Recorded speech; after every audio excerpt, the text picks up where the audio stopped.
Greetings and welcome to Unit 8. I am glad you are here, and I'm glad we get a chance to talk a little bit together. Welcome back from spring break. I don't know when you're watching this exactly, but I know many of you are doing spring break right now. Unit 7, our last unit, was the last unit before spring break, so I hope it was a good one. Hope it was restful, and I hope you're ready to get back into things as we go towards the end of the semester. Okay, so let's talk a little bit about what we're doing for this unit, for Unit 8.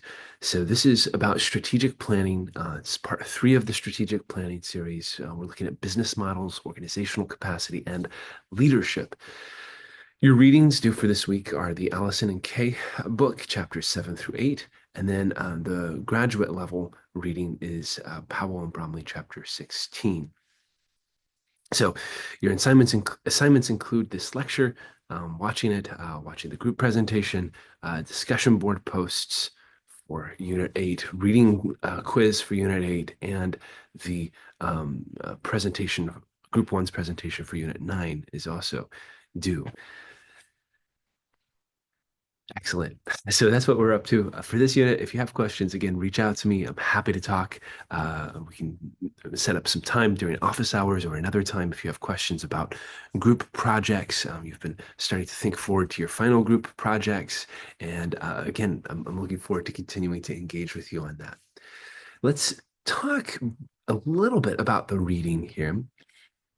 And again, I'm not going to give a detailed presentation on every part of the reading because I want to save some of the flexibility for student groups as they're presenting on chapters. But what I want to do is for this reading, kind of expand our view a little bit about organizational capacity and what it means to be managing a nonprofit organization in terms of capacity development.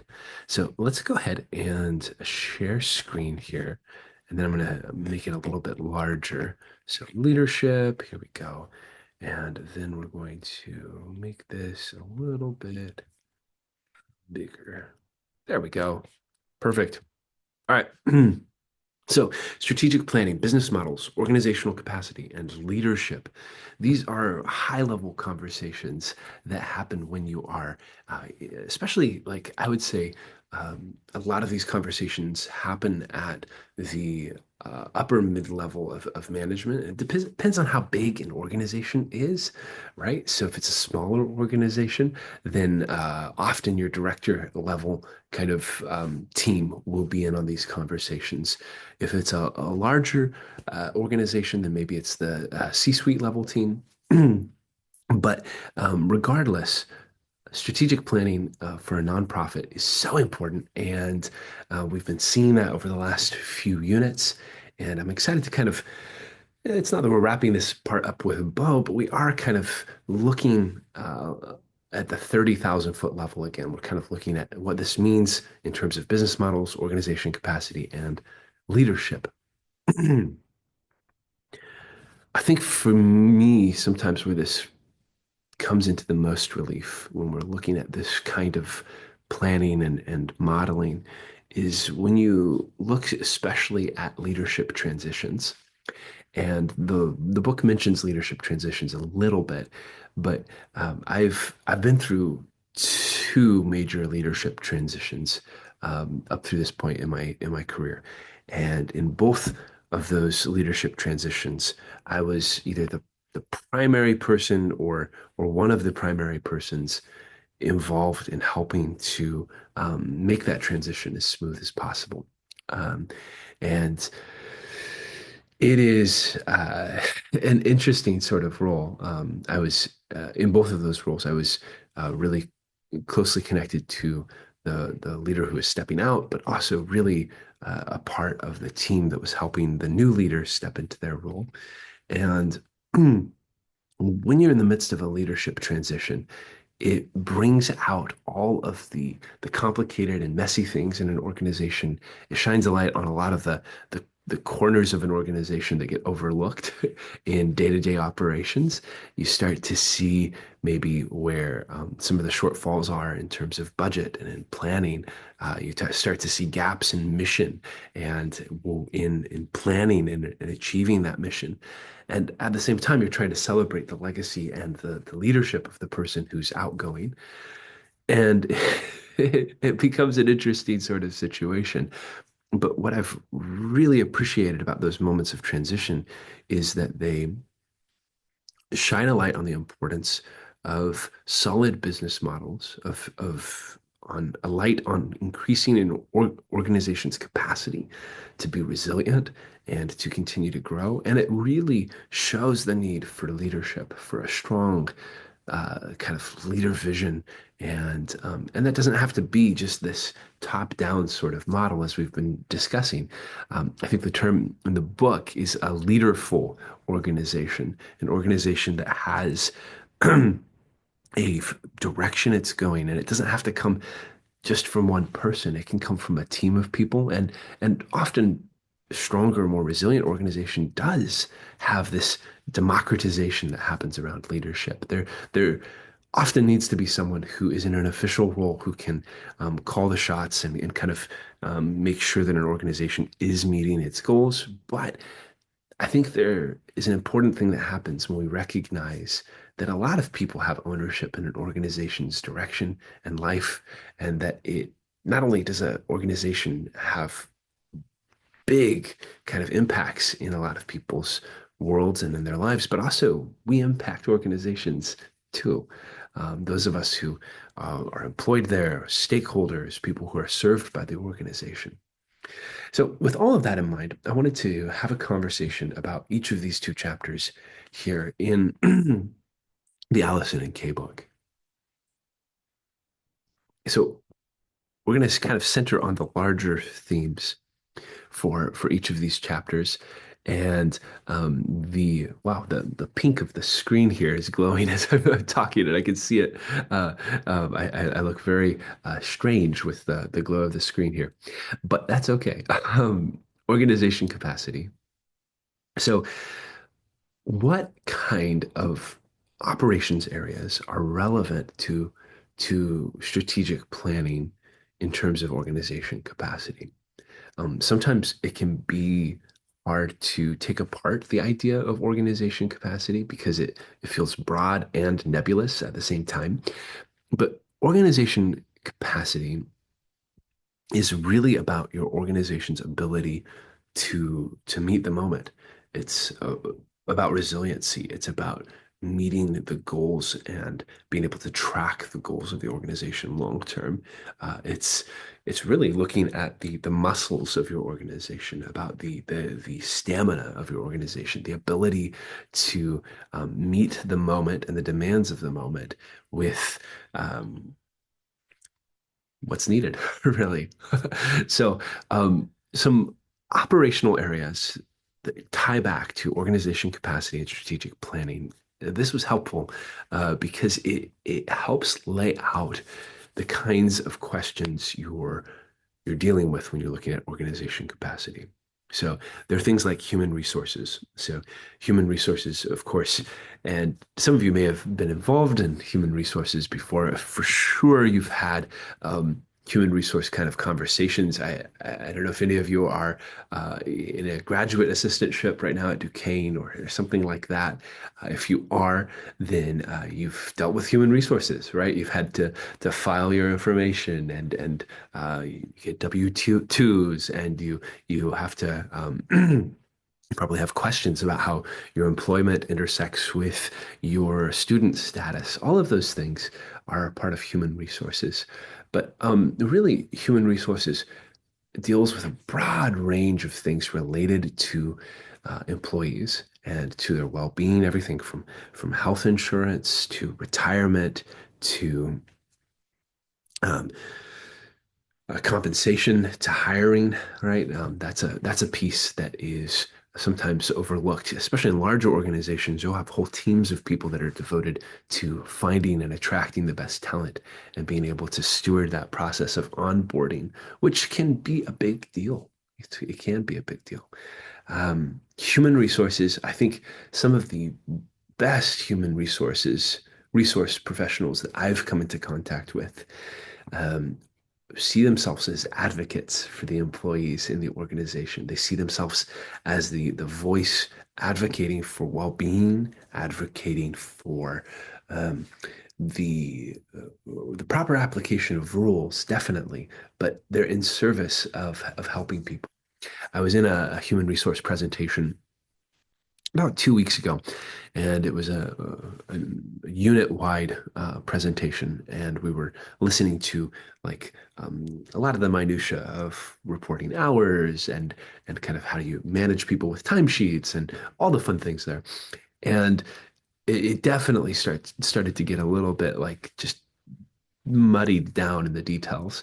And there was a certain point I felt myself glazing over a little bit. But then the vice president of human resources got on the call, and he talked a little bit about how um, there's a lot of rules, but these are really for your benefit. They're for trying to make sure that you don't get taken advantage of by a supervisor or just by the busyness of the work environment, but that you get your lunch breaks and that you're looking out for the people who are working for you that need lunch breaks and that they're getting paid overtime if they need that, right?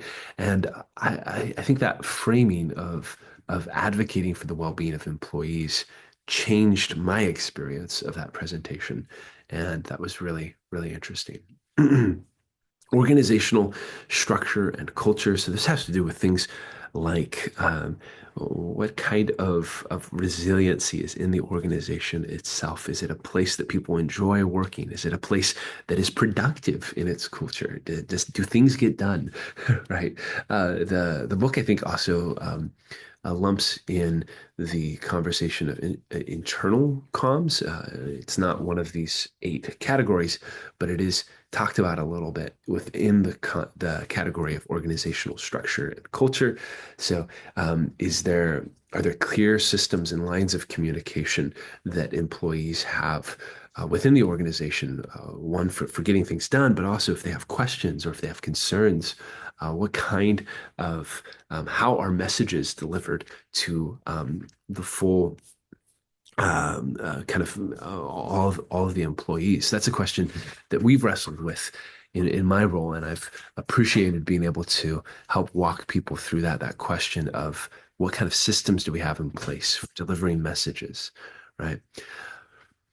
Financial management is a big part of this too. So what kind of budgeting and reporting systems are in place? Often there's going to be a financial audit that's in place on an annual basis, which is ideal, right? If you have these systems in place for reporting benchmarks and for understanding financial management of an organization.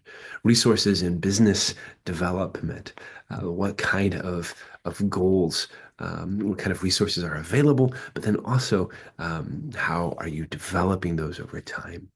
External communications. This would include things like public relations and even crisis management to a certain degree. What kind of messages are going out of your organization, and who are they going to? How are you tracking them? How are you segmenting them? All kinds of questions. Information technology is increasingly important in organizations and in nonprofits, especially. Many small nonprofits haven't had the capacity or the knowledge or expertise to be able to level up their information technology systems. But the good news is that there are a lot of resources out there that aren't that hard to take advantage of, whether it's everything from soft phone applications that allow you to receive messages and access your phone digitally and things like that, to all kinds of organizational software, and even as simple as like, for example, Google and Gmail. Back in the day, and this is going to date me a little bit, it was fairly hard to set up website related items and especially website domain specific email addresses. Right. So, like you could have your personal email, Preston whatever at gmail.com, but to get an email address that was branded your website, often involved like some kind of expensive hiring of consultants or contractors and things like that.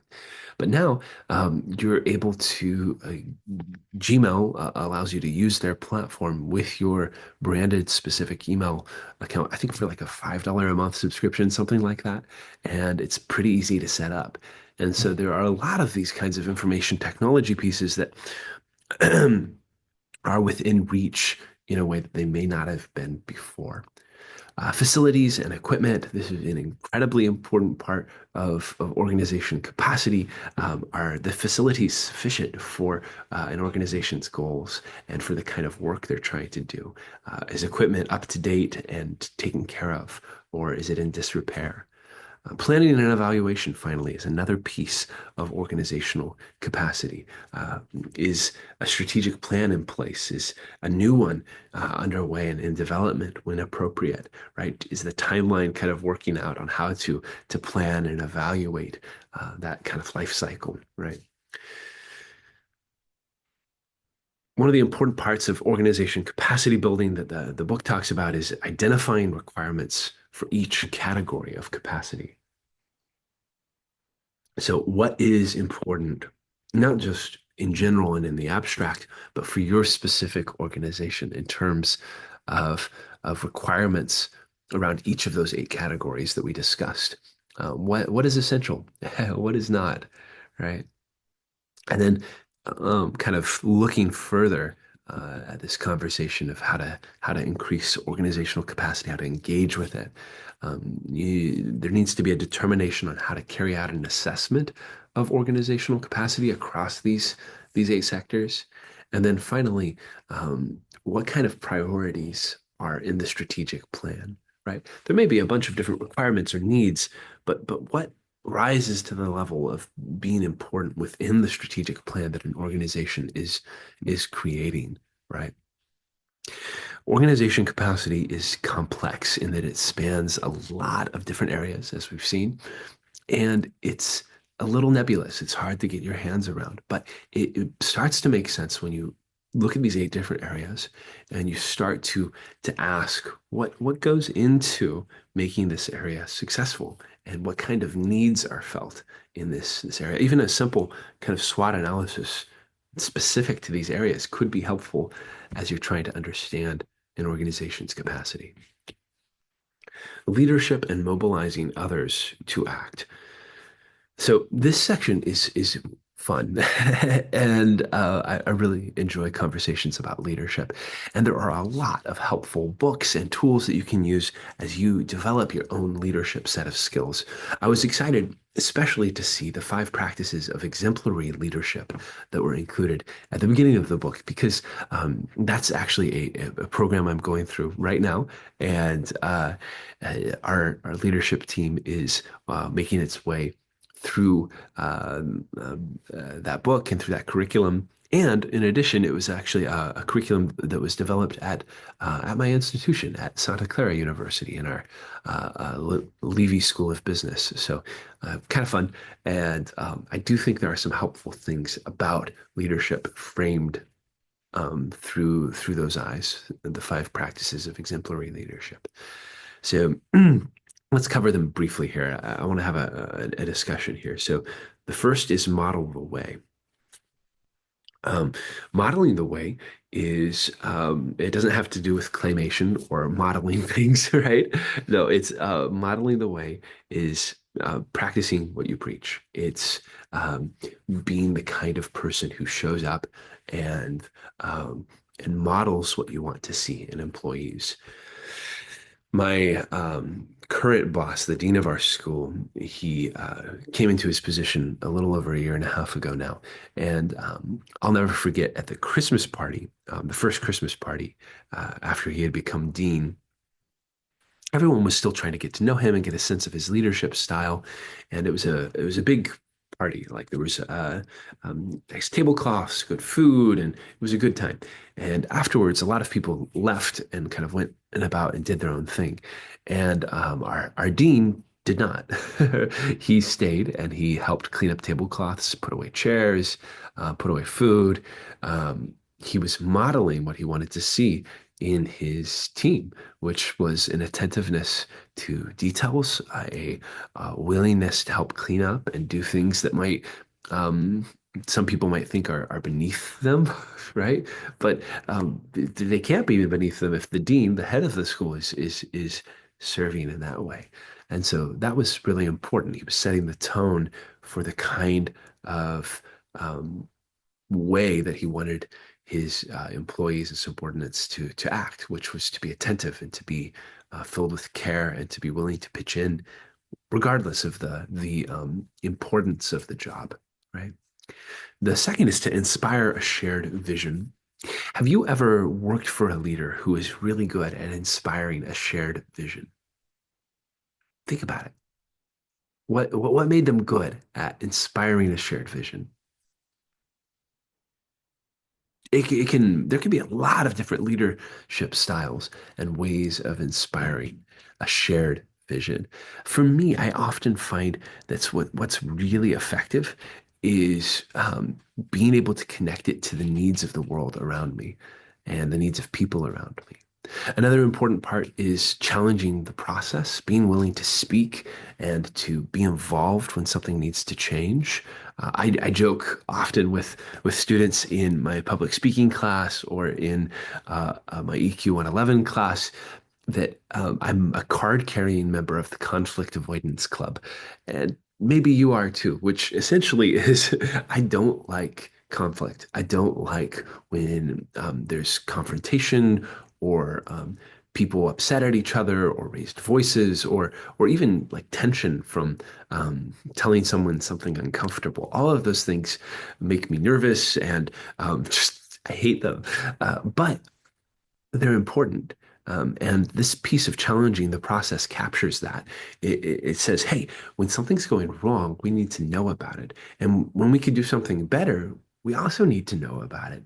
And there should be part of leadering, being a leader, and part of leadership is being willing to challenge the process. And being a leaderful organization, too, means that people are empowered to challenge the process and to make it better. Enabling others to act, that's kind of part and parcel of the last one, right?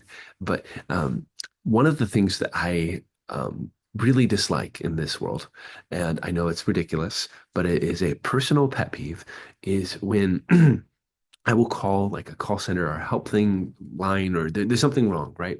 And I need to fix it. And maybe it's oftentimes it seems like those things are like have to do with like warranties or financial services or something. And you call and you get on the line with somebody and they can't really do anything to help you or to make the situation right.